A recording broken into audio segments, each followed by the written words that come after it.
يا أيها الذين آمنوا ادخلوا في السلم كافة ولا تتبعوا خطوات الشيطان إنه لكم عدو مبين إن أحدكم يجمع خلقه في بطن أمه 40 يوما نطفة. Sesungguhnya seorang dari kalian, setiap dari kalian, siapapun kita, dirangkai fase atau proses penciptaannya dalam perut ibunya 40 hari pertama sebagai sperma. Ani bin Mas'ud radhiyallahu anhu qala, dari Ibnu Mas'ud beliau berkata, Inna nutfata idza waqa'at fi rahimi tarat fi kulli sya'rin wa dhufrin fatamkuthu 40 yawman thumma tanhadiru fi rahim fatakunu 'alaqatan qala fadzalika jam'uha. Kata Ibnu Mas'ud, apabila setetes nutfah air mani waqa'at fi rahim, itu masuk ke dalam rahim, Allah takdirkan masuk ke dalam rahim setelah proses jima. Maka kemudian tarat fi kulli sya'rin wa dhufr, maka berceceran pada setiap bulu dan kuku. Anda tidak bisa menafsirkan makna dari sini, ya. Fatamkuthu 40 yawman, lalu selama 40 hari mendekam di rahim itu tetesan mani itu mendekam, ya, atau menuju rahim, ya, tadinya di pintu rahim. Thumma tanhadiru fir rahim, kemudian baru masuk turun atau jatuh ke dalam rahim. Fatakunu 'alaqah, maka jadilah ia segumpal darah setelah 40 hari pertama. Maka itu yang disebut jam'u al-khalq, yaitu dikumpulkan penciptaannya. Maka di sini disebut marahil takwinul wa takwinul janin, tahapan-tahapan pembentukan janin. Sabda Nabi sallallahu alaihi wasallam, "Tsumma yakunu 'alaqatan mithla dzalik." Kemudian berubah menjadi segumpal darah selama fase 40 hari itu berikutnya, 40 hari kedua. Kata 'alaqah bermakna sepotong atau segumpal darah. Segumpal aja darah, dan belum berbentuk apa-apa, baru segumpal darah, ya, sebagaimana darah, ya, tergumpal dengan pekatnya, ia belum berbentuk seperti manusia sama sekali. Thumma yakun mudghatan mithla dzalik, kemudian mulai hari 80, ya, hingga berikutnya 120 menjadi segumpal daging. Ini 40 yang ketiga. Kata al-mudghah maknanya sepotong atau segumpal daging. Dan sebagian dari kita menyaksikan bagaimana ketika sudah menjadi segumpal daging, baik USG atau melihat langsung dikeluarkan bayinya, ya, mudghahnya itu. Di situ sudah tampak adanya mata. Ya. Gimana ya? Masya Allah. Kekuasaan Allah Azza wa Jalla, yang kita hampir-hampir tidak percaya bahwasanya ini manusia. Saking kecilnya, lemahnya, dan kalau jatuh dari meja aja udah muncrat, sudah nggak ada apa-apa. Allahu musta'an. Berangkat dari itu, jemaah sekalian, Allah Ta'ala yang idz ansha'akum, yang menumbuhkan kalian. Dan kita selamanya fakir. Fakirnya kita sekarang kepada Allah sama seperti fakirnya mudghah, segumpal daging itu kepada Allah. Tidak berubah status kefakiran kita terhadap Allah. Kata Allah Azza wa Jalla, Ya ayuhan nas, antumul fuqara'u ila Allah. Wallahu huwal ghaniyul hamid. Wahai manusia semuanya, kalian itu fuqara ila Allah. Fakir, membutuhkan Allah. Dan apakah ini masuk manusia? Manusia juga, walaupun baru 120 hari. Fakir ila Allah. Usia syabab 40, 30, syabab 20. Fakir ila Allah. Butuh pada Allah. Antumul fuqara'u ila Allah. Kita ini fuqara. Kita ini fuqara. Fuqara. Ini bukan fuqara secara fikih yang layak dapat zakat atau sedekah. Bukan maksudnya bukan itu. Ini fuqara dibandingkan dengan Allah Azza wa Jalla yang ghani hamid. Makanya antumul fuqara ila Allah wallahu huwal ghaniyul hamid. Kalian itu sangat butuh pada Allah, sementara Allah itu adalah dialah yang maha al-ghani, kaya, al-hamid, maha mulia, maha terpuji dengan segala keputusannya. Dan wajib kita patenkan di kalbu kita status kefakiran kita terhadap Allah sama seperti status kefakiran bayi kecil ini terhadap Allah Azza wa Jalla. Ya, sama, tidak ada beda, kelas. Karena dalam ayat ayuhan nas, an-nas semuanya.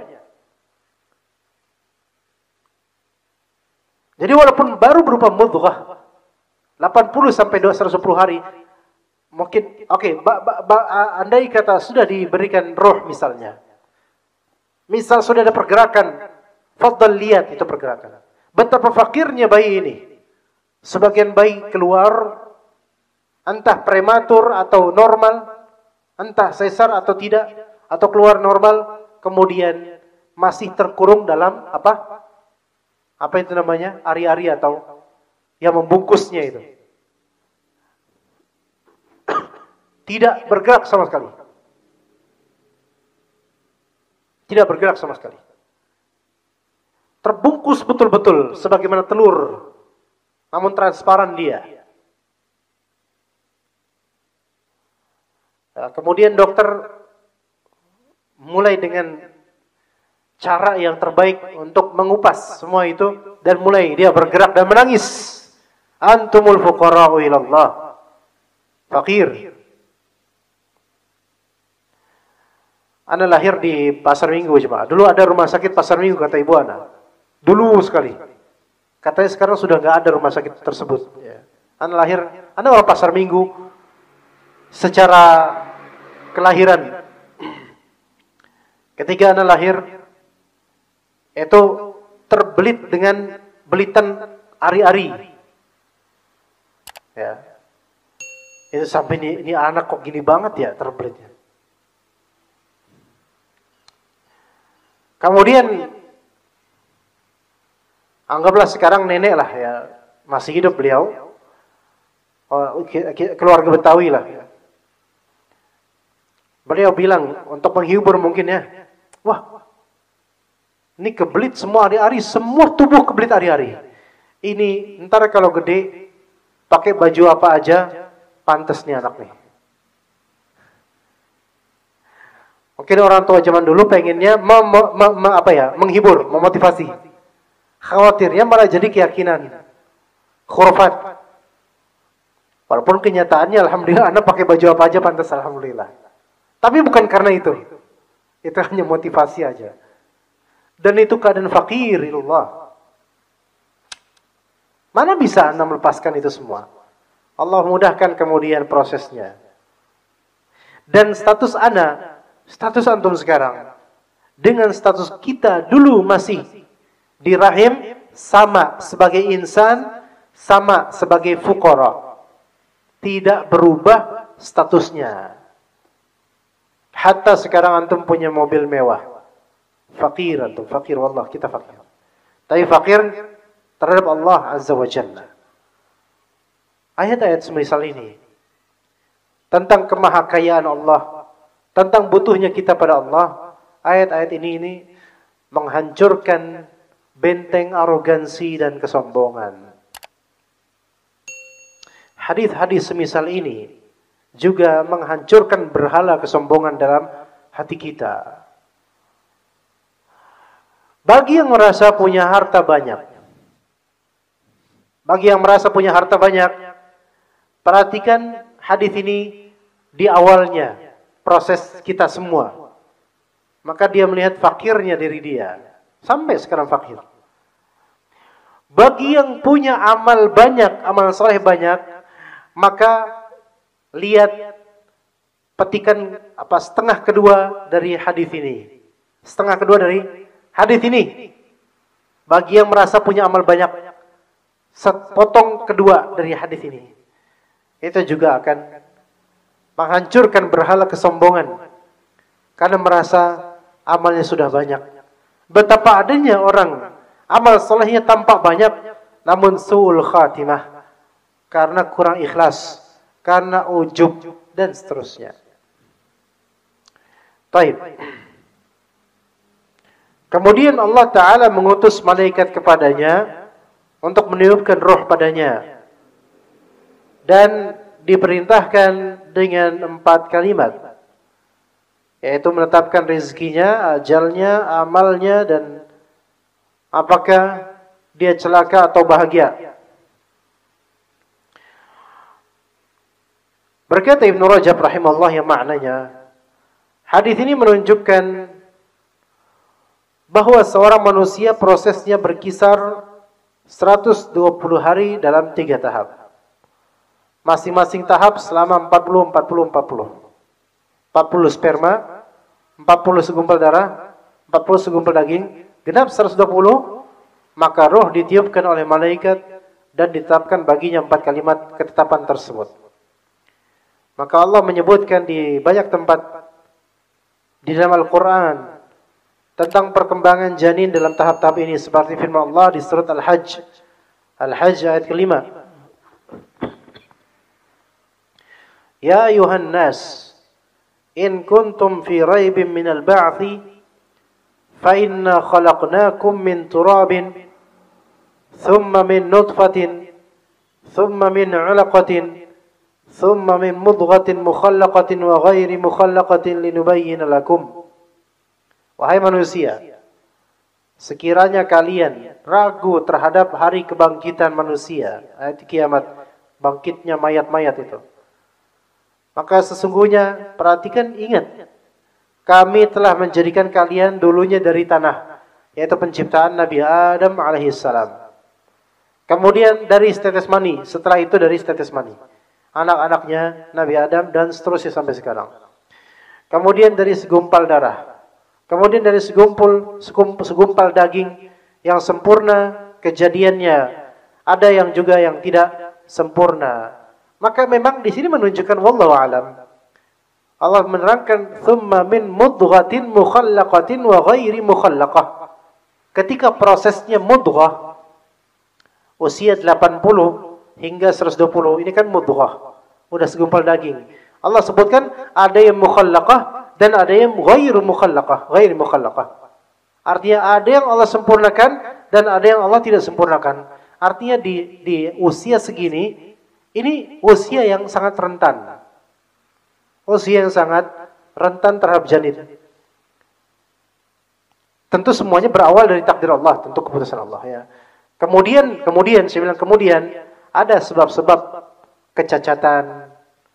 Ada sebab-sebab kematian, bukan kematian dalam artian ada ruhnya, bukan. Tidak berkembang. Tidak berkembangnya janin. Ini biasanya di usia segini. Tidak berkembangnya di sini, anggota tubuh tidak berkembang. Atau kecacatan, faktornya juga ada beragam yang Allah Ta'ala berikan. Imma faktornya murni Allah Ta'ala inginkan itu tanpa ada faktor duniawi. Karena qadarullah ma syaa fa'ala. Atau ada faktor lain seperti makanan ibunya, seperti juga gerakan ibunya, Seperti juga keletihan ibunya dan pikiran, depresi dan seterusnya. Maka semua ini bisa menjadi faktor. Di usia segini, sebenarnya usia paling rentan dalam taswiyah atau dalam takhliq, yaitu alladzi khalaqa fasawwa. Allah Ta'ala khalaqa, ciptakan, fasawwa, taswiyah, penyempurnaan ciptaan itu rentannya di usia ini, 80 sampai 120 hari. Karena ini final usia bayi sebelum dapat ruh, paling akhirnya. Ketika dapat ruh, maka sudah ada bekal bentuk tubuh yang nanti akan kemudian Allah Ta'ala taswiyah, akan Allah Ta'ala perbagus lagi sampai sempurna sebagaimana Allah telah menciptakan kita sekarang. Alladzi khalaqa fasawwa. Ya. Jadi di surat apa tadi, surat Al-A'la, Sabbihisma rabbikal a'la. Ini juga ada kronologi. Alladzi khalaqa fasawwa walladzi qaddara fahada. Perhatikan baik-baik jemaah. Kata Allah Azza wa Jalla, Sabbihisma rabbikal a'la, bertasbihlah engkau kepada Allah Ta'ala, Rabbmu yang maha tinggi. Alladzi, fase pertama, khalaqa, Allah ciptakan min nutfah, dari status mani. Alladzi khalaqa, status mani. Fasawwa, Allah berikan taswiyah, penyempurnaan bekal anggota tubuh di usia 80 sampai 120 hari. Ya, kemudian. Nah, dan kata Nabi SAW, setelah 120 hari itu dikirim malaikat untuk ditiupkan padanya ruh dan dicatatkan untuknya beberapa takdir. Sahih 4 takdir, yaitu masalah rizki, amal, ajal, dan nasib. Ini namanya setelah alladzi khalaqa fasawwa, yaitu bentuk daging dan sudah ada bentuk tubuh. Walladzi qaddara 120 hari. Allah takdirkan di sini 4 hal. Mulai ada ruh dan mulai terjadi bergulir takdir buat dia dalam masalah nasibnya, rizkinya, ajalnya, dan amalnya. Alladzi qaddara fahada. Hada artinya memberi petunjuk. Nah, para ulama atau sebagian dari ulama salaf, hada di ayat ini sama seperti apa yang di awal-awal surat Al-Insan. Alladzi qaddara fahada, hada memberi hidayah, memberi petunjuk di sini sama maknanya dengan apa yang ada di awal-awal surat Al-Insan. Inna hadainahus sabila imma syakiran wa imma kafura. Inna hadainahus sabila, sesungguhnya kami telah memberinya petunjuk jalan. Sabil di sini dimaknai oleh Ibnu Abbas, yaitu sabilur rahim, jalan rahim untuk keluar dari kemaluan ibunya. Nah, itu hidayah. Jadi keluar dari rahim ibu itu butuh hidayah. Kalau enggak sesar, ya enggak? Ya sesar pun butuh petunjuk juga dari Allah. Jadi keluar dari rahim itu melalui kemaluan perempuan, ibunya, maka itu ada sebutannya dalam Al-Quran. Inna hadainahus sabila. Sesungguhnya kami berikan dia petunjuk jalurnya untuk keluar. Jadi nggak pernah itu diajarin bayi gimana caranya keluar. Tapi Allah yang memberikan dia Hidayah untuk keluar. Sabbihisma rabbikal a'la. Alladzi khalaqa, diciptakan dari air mani. Alladzi khalaqa fasawwa, kemudian segumpal daging dibentuk dengan baik sebagai bekal anggota tubuh. Walladzi qaddara, dicatat buat dia takdir-takdirnya. Fahada, kemudian Allah berikan dia jalan, berikan dia petunjuk jalan untuk menuju alam dunia ini. Ya. Begitu jemaah sekalian. Nah, itu tahap-tahapnya. Sebagaimana di surat Al-Hajj, thumma min 'alaqatin, thumma min mudghatin mukhallaqatin wa ghairi mukhallaqah. Maka di fase mudghah 80 sampai 120 ini fase rentan. Karena di situ ada taswiyah. yaitu pembentukan sempurnanya makhluk ini. Linubayyina lakum, agar kami jelaskan kepada kalian. Wa nuqirru fil arhami ma nasha'u fi ila ajalin musamma, dan agar kami jelaskan kepada kalian dan kami tetapkan dalam rahim menurut kehendak kami sampai waktu yang sudah ditentukan. Ya. Dan Allah Subhanahu wa taala menyebutkan ketiga tahap perkembangan janin ini, yaitu dalam keadaan sperma, lalu segumpal darah, lalu segumpal daging, dalam sejumlah tempat yang beragam dalam Al-Quran. Di antaranya di surat Al-Mu'minun yang masyhur, Walaqad khalaqnal insana min sulalatin min tin, thumma ja'alnahu nutfatan fi qararin makin. Dan sungguh kami telah menciptakan manusia dari saripati berasal dari tanah. Awalnya begitu, yaitu Nabi Adam alaihissalam. Dua makhluk Allah, dua manusia yang diciptakan dari tanah, cuman dua. Dua manusia yang diciptakan dari tanah, dua, yaitu Nabi Adam dan Nabi Isa alaihissalam. Kata Allah Azza wa Jalla, di surat Ali Imran, inna mathala Isa inda Allahi kamathali Adam khalaqahu min turab. Sesungguhnya permisalan Isa, inna mathala Isa inda Allah, di sisi Allah, permisalan Nabi Isa alaihissalam itu seperti Nabi Adam alaihissalam. Khalaqahu min turab, diciptakan dari tanah. Kalau kita semua diciptakan dari air mani. Maka Allah sebutkan, setelah Allah sebutkan di sini, manusia diciptakan dari tanah, thumma ja'alnahu nutfatan fi qararin makin. Kemudian kami jadikan dia, ciptakan dia dari setetes air mani yang ada di dalam, yang kokoh, yang disimpan di dalam tempat yang kokoh. Rahim ini disebut oleh Allah, disifati oleh Allah qarar makin. Qarar makin. Apa arti qarar dan apa arti makin? Diterjemahkan tempat yang kokoh, sahih. Qarar itu di sini maknanya diam, qarar, istiqrar, mustaqir. Ya. Makanya kata Allah, fabi'sal qarar, neraka itu adalah tempat tinggal yang seburuk-buruknya. Qarar itu tempat tinggal. Rahim ini tempat tinggalnya bayi ini. Dia tempat tinggal, qarar. Ya. Yang mana selalu di situ. Ya. Para dengar qurratu ain, qurratu ain. Qurratu ain itu jadikan dari qarar, qurrah, pakai qaf, ra, tasdid, double ra, ta. Nah, ini artinya apa? Ma taqiru bihil ain. Yaitu apa yang mata itu lezat memandangnya. Mata itu selalu bolak-balik, balik terus ingin memandangnya, menyenangkan hati, maka qarar. Fi qarar, tempat yang mustaqirnya dia. Qararnya tempat tinggalnya bayi ini, dan dihakimi oleh, disifati oleh Allah makin. Makin itu artinya keteguhan, kekuatan, kekokohan. Makin. Kata Allah Subhanahu wa taala ayat lainnya, "Wa laqad makkannahum fil ardi ma lam nuwakkil lakum." Kami telah makkannahum, kami telah kokohkan, tempatkan kokoh di bumi ini. Ya. Jadi makin ini sifatnya kuat, kokoh, dinding yang kokoh.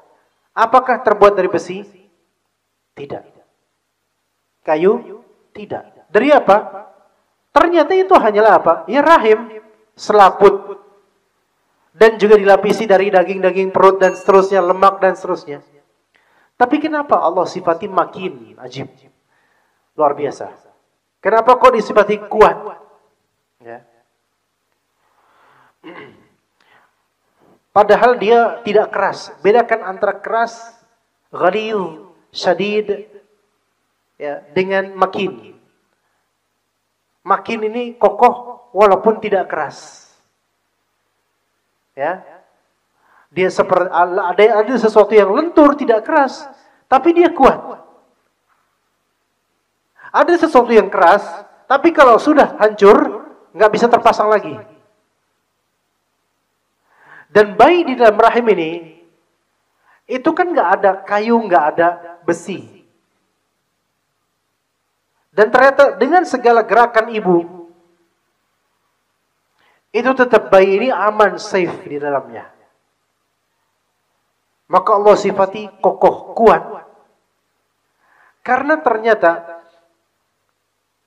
baik prosedur maupun zat-zat kebendaan yang melapisi rahim itu, baik dari selaputnya dan semuanya lah yang ada di bagian balik kulit ini, itu adalah tempat atau zat atau material yang paling cocok untuk menampung anak manusia. Mungkin antum bertanya, kalau telur ayam, biasa penjual telur ayam, mereka pakai kerat apa namanya ya? Ini satu kerat ya namanya. Kan biasanya kalau di truk itu besar banyak itu. Kalau misalnya kita nggak memikirkan bahan dari, saya nggak tahu namanya apa itu yang tempat keratnya itu, ya. Itu kan saling tumpang tindih. Tapi kenapa yang paling bawah tidak hancur? Karena material ini yang paling cocok untuk zat telur ini. Ya, Masya Allah. Kalau manusia, kalau hal tersebut dibuat oleh manusia, karena berdasarkan pengalaman manusia, dibuatlah bahan itu. Lalu bagaimana dengan ibu yang tidak pernah merencanakan bagaimana caranya? Berarti ini murni Allah yang mewujudkan itu semua. Makanya Allah bilang ja'alnahu nutfatan fi qararin makin. Allah lah yang atur ini. Thumma khalaqna nutfata 'alaqatan. Ini azan apa coba? Azan. Azan Pak. Belum. Thumma khalaqna nutfata 'alaqatan fa khalaqna al-'alaqata mudghatan fa khalaqna al-mudghata 'idhama. Maka setelah mudghah daging, maka mulai 'idham tulang. Fakasawna al-'idhama lahma. Maka setelah tulang terbentuk ada, maka Allah lapisi tulang itu dengan laham, daging. Ya, dengan laham, daging. Ini kan ada daging berarti. Ada mudghah, ada laham. Beda. Di Indonesia dimaknai daging. Tapi hakikatnya beda. Mudghah ya memang daging, laham daging, tapi laham ini yang menguliti tulang-tulang, melapisi tulang-tulang. Dan ajaibnya, 'idham, tulang, fakasawnal 'idham, kasa yaksu, artinya adalah membungkus. Jadi daging itu membungkus tulang. Ajib. Sehingga tulang itu lebih aman. Ya. Thumma ansha'nahu khalqan akhar. Ya, kemudian kami menjadikannya makhluk yang berbentuk lain, ada bentuknya, mulai bentuknya makin padat, makin baik. Fatabarakallahu ahsanul khaliqin. Maka Maha Suci Allah Ta'ala, pencipta yang paling baik. Ini adalah 7 tahapan yang disebutkan oleh Allah dalam ayat ini bagi proses penciptaan manusia sebelum roh ditiupkan padanya.